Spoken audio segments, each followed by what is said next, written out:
Hello everyone, this is Cheyenne Harris. I'm going to do an overview of hypertension disorders of pregnancy for our virtual skills fair.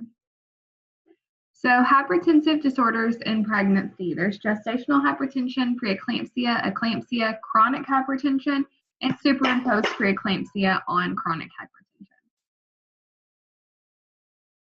So hypertension affects 6 to 8% of all pregnancies.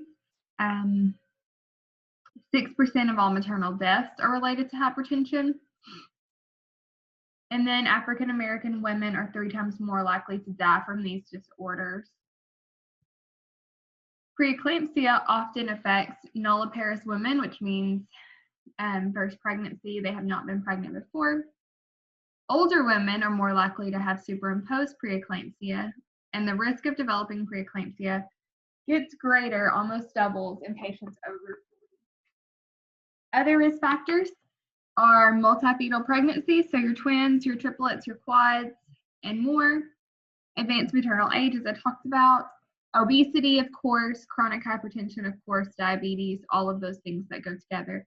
And then the very young maternal patient as well. So how do you tell the difference between chronic hypertension and preeclampsia? Chronic hypertension is primary or secondary. Preeclampsia is a multi-system disorder where hypertension is a symptom and not the primary disease. Hypertension experienced in preeclampsia is actually the body trying to compensate and maintain homeostasis during the presence of vasospasms.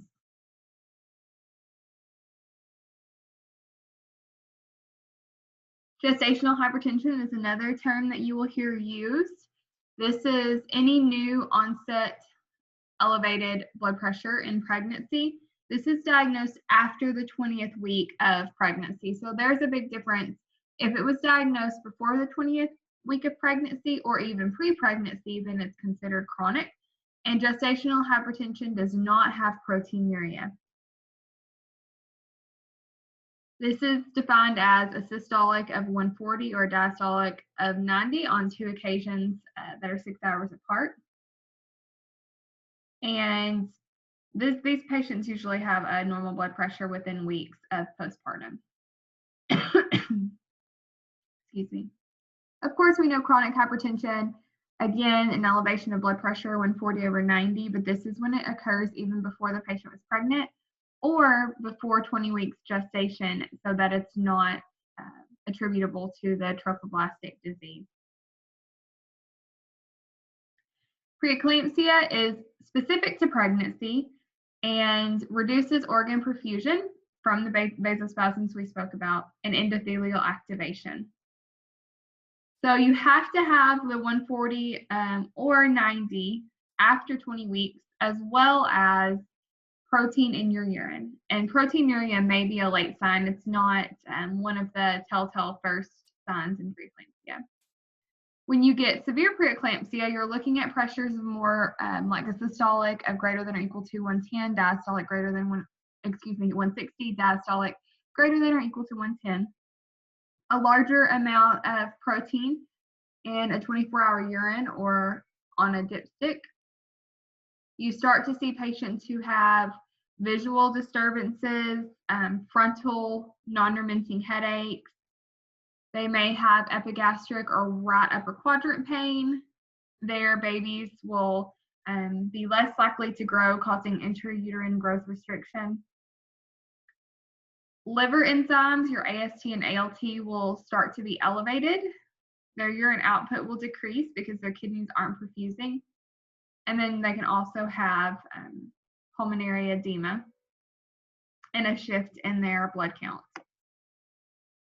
Superimposed preeclampsia sounds very fancy, but this is just a new onset of proteinuria, qualifying you as preeclamptic, and people who were diagnosed with hypertension prior to 20 weeks. So those people who were already chronic, and then all of a sudden they add in the proteinuria, the severe hypertensive pressures, or they have a drop in their platelets of less than 100,000.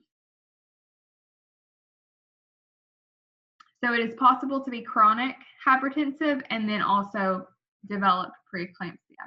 And we actually see that a lot. So possible etiologies. So there's an initial or abundant exposure to the chorionic villi. These patients may have pre-existing vascular diseases, and a lot of times that's the case. Genetic predisposition. If your first-degree relative was preeclamptic, you're likely to be preeclamptic as compared to the person who doesn't have a first-degree relative, like their mom or sister. There is a diminished blood flow leading to ischemia and necrosis and hemorrhage in the organs. And it's also thought to be an immune system response to a foreign substance like your fetus or your placenta. Other interesting observations of women with preeclampsia, like I said, first-degree relatives. There are also fathers, those baby daddies whose previous partner had preeclampsia, will have an increased risk with their subsequent partners in the development of preeclampsia. So if his last woman had preeclampsia and now he's having a baby with you, you could also possibly have preeclampsia. And then people who have fewer sexual encounters in their life or have used condoms as a method of birth control regularly are more likely to develop preeclampsia than women who did not use condoms regularly or had more sexual exposures. And they think that this goes along with the reaction of your body to foreign substances. The more that you're desensitized, the less likely your body is to react. So this would be about the only time that you hear healthcare officials say that it actually did them well to not use condoms and have sex with many people. The assessment of a preeclamptic person or a patient who's pregnant with hypertension, you want to look for those headaches. Most of the time they're going to be frontal and non-remitting. Visual disturbances, that could be anywhere from seeing different colors to seeing spots or seeing floaters.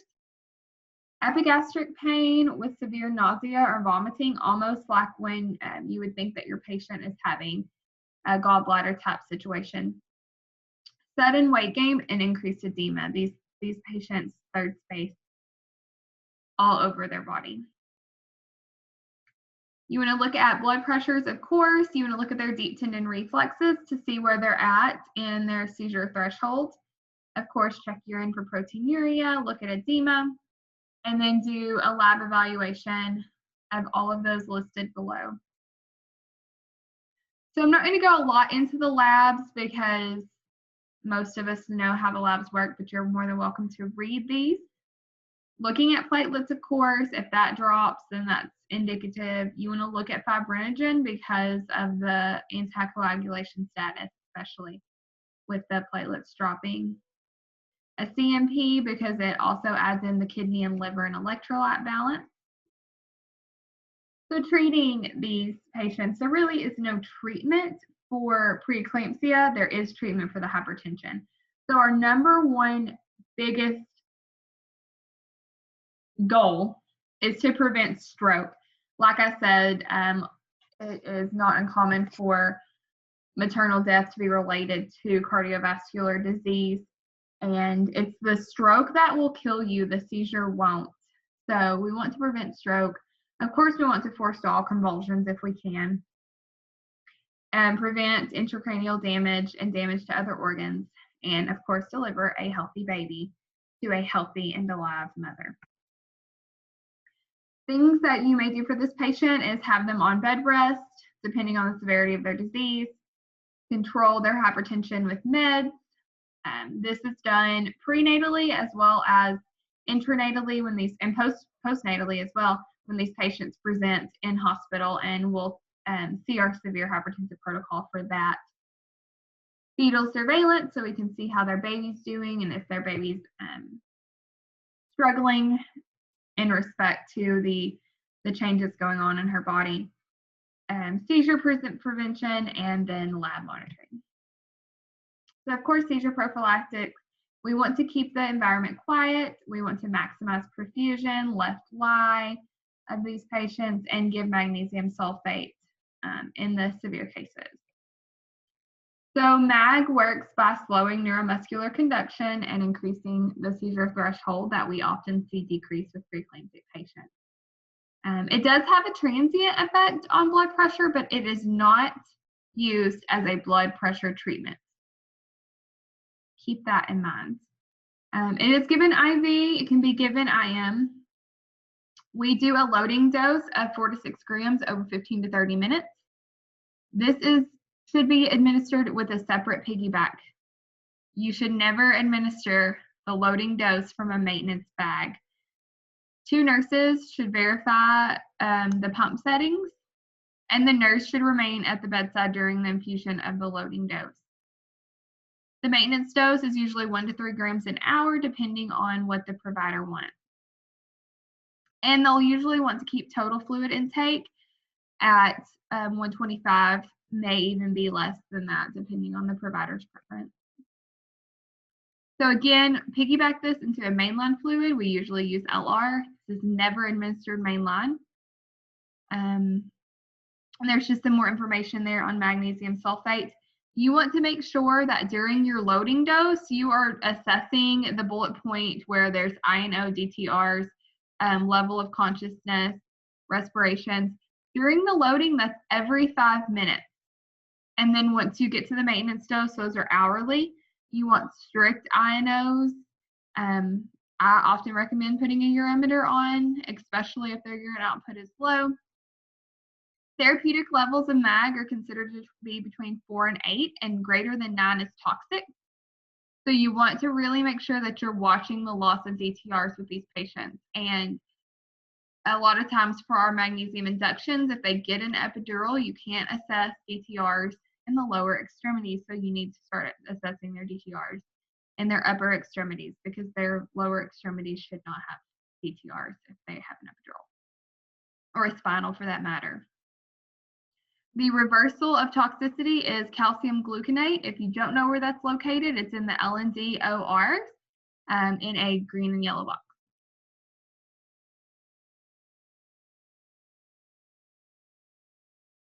So now looking at antihypertensive medications, these are administered to our moms when diastolic is greater than or equal to 110, or systolic greater than or equal to 160. It does not have to be both. It can be one single being elevated. These are given, of course, to prevent stroke, because our moms, despite the fact that they may look like healthy young women, are capable of stroking and capable of dying from that, and very easily. And it happens, especially in America. So the goal is to keep it below those numbers. Maybe not for some patients to return to a normal blood pressure, or what we consider as good, because this can cause hypoperfusion, and the baby on the inside has been used to a higher pressure, but we don't want her at stroke level. So our number one go-to treatment is labetalol. It's safe for pregnant women. If you have a blood pressure of 160 or greater, or 110 or greater, and then you repeat it in 15 minutes. That's crucial. It has to be a 15-minute repeat. If that second one is elevated, then you start the labetalol protocol. You do not have to ask your provider to do this. It is a standing order and a standing protocol. You give 20 milligrams, IV push, of course, slowly. Recheck that blood pressure in 10 to 15 minutes. If it's still elevated, you go to 40 milligrams of labetalol. Recheck in 10 to 15 minutes. If it's still elevated, you're to give 80 milligrams of labetalol. So on a crazy day, this seems hectic. However, you have 1 hour to treat from the first high blood pressure. So don't feel that you have to treat it ASAP. It's best if you can, but I know that realistically in our line of work, babies come and emergencies happen. So just try to get that in at least within 30 minutes, but you have 60 minutes to give that. And then if the 80 milligram repeat at 15 minutes is still elevated, that's when you're going to go to hydrolysis. And if the blood pressure remains elevated after that, we want to, of course, notify our provider that we've gone through the whole labetalol protocol and we're still hypertensive. And we may look into consulting an intensivist or cardiology. Important things to consider when giving labetalol is it's a beta blocker. So this is not used for patients with asthma or heart failure. It could exacerbate those. Do not exceed 80 in a single IV dose. If the patient has a long-standing history of heart problems, you may look into EKG monitoring for these patients while you're giving these medicines. And bradycardia for the mother and the fetus is a common side effect when giving labetalol. Hydralazine, it can also be used as a first line if labetalol is contraindicated. So the first dose is 10 milligrams. You want to repeat your blood pressure, of course, and then you can give another 10 milligrams and consult with your provider because hydralazine usually should knock it out. However, we know that some of our pregnant patients still keep trucking on with 200s over 100. Things to consider when giving hydralazine is that hypertension decreases placental perfusion. So if you do treat these blood pressures, keep on the watch for baby to be like, what the heck are you doing? I don't like low blood pressures. It can cause tachycardia and it can cause a headache, which is, as well as labetalol, which is kind of a catch-22 when you're looking at a preeclamptic headache and you're assessing for the headache and the severity of it. However, we're also giving blood pressure medications that can precipitate a headache.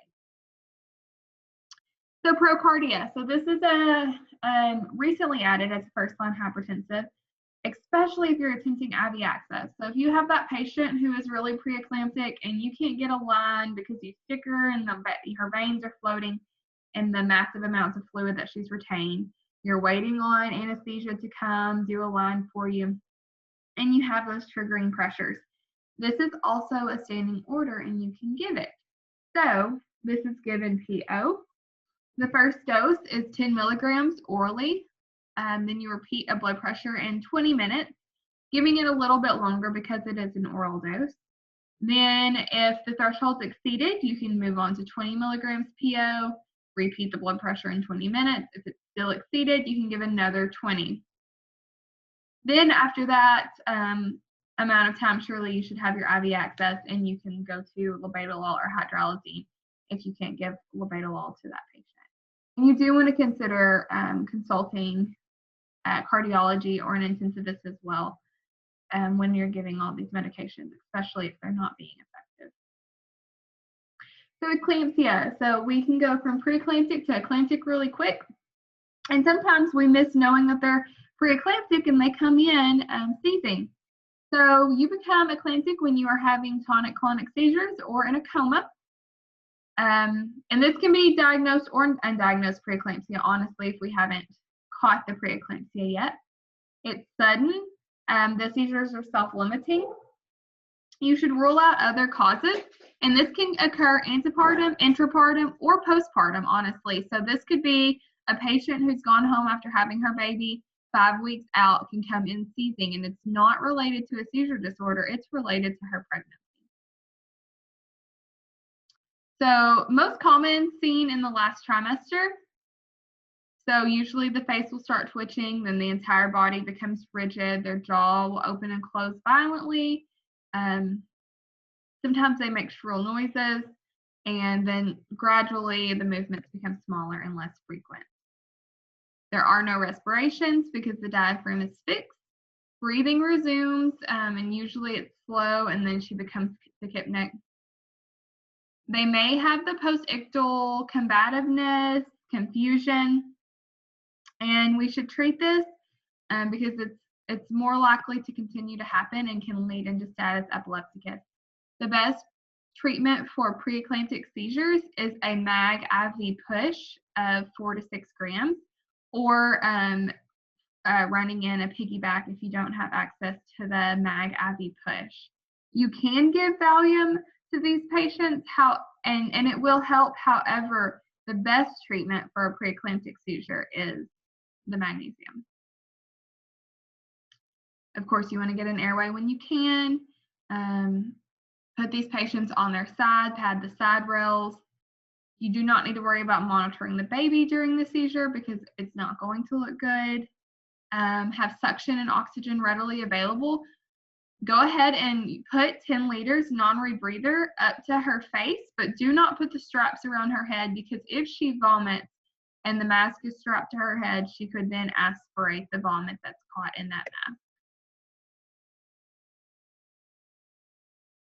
So this just reiterates everything I've just said. If seizure activity recurs and you've given the 4 to 6 gram bolus or push, you can continue with 2 gram pushes or boluses over 3 to 5 minutes. And then maybe even have to consider intubation and mechanical ventilation if this patient does not stop seizing. So of course, after the seizure, oxygen, suction, blood pressure, pulse, respirations every 5 minutes until stable. And then you want to document all of the characteristics surrounding the seizure before, during, and after. HELP syndrome. So another scary thing that can happen to our pregnant women. So this is thrombocytopenia accompanied by elevated liver enzymes in women with preeclampsia or eclampsia.